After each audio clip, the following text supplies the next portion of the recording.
everyone! So, this is my Sunday makeup review. So, wala lang naman, napagtripan ko lang naman mag-video bago ako pumunta sa church. So, simpleng makeup lang naman to. So, apply muna tayo ng toner before putting anything else.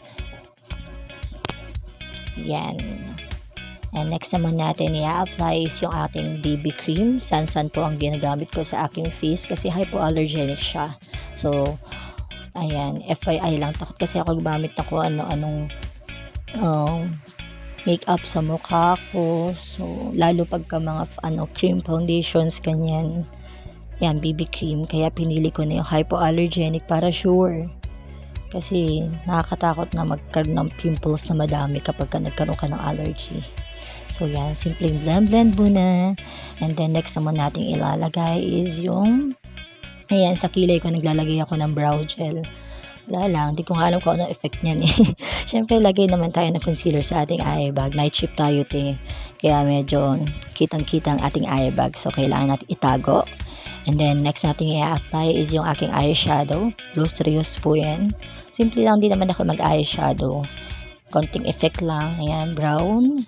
And then, lagay ng konting glitters. Para mabuhay naman yung aking mata.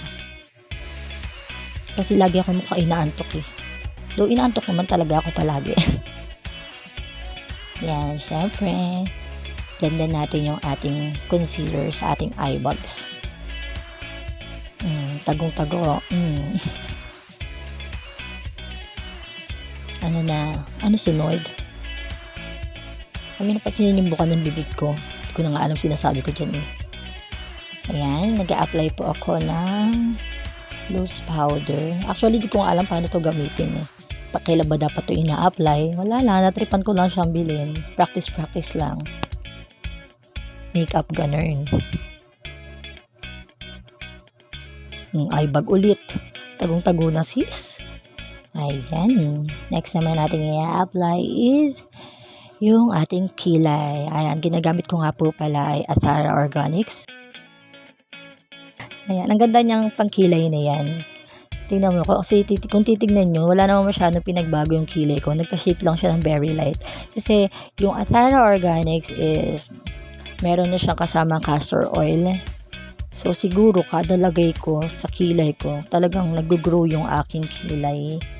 So, minsan may time talaga din ako nagkikilay pag lumalabas ako. Nilalagyan ko na lang siya ng brow gel. Yan, brush. Diba? Ang hirap pantayan. Hindi kasi pantay kilay ko eh.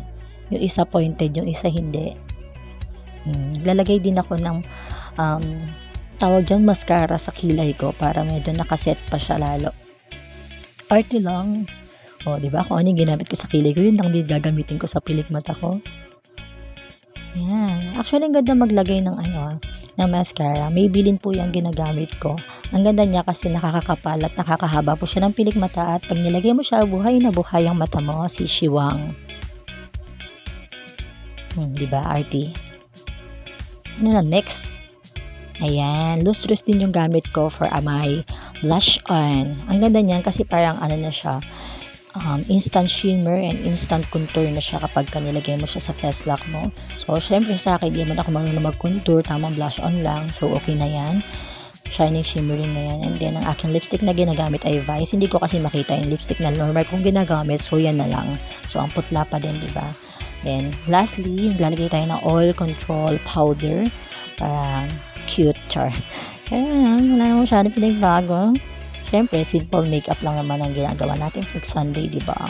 Ayan. Lastly is yung mist natin. Setting spray. So, yun lang naman.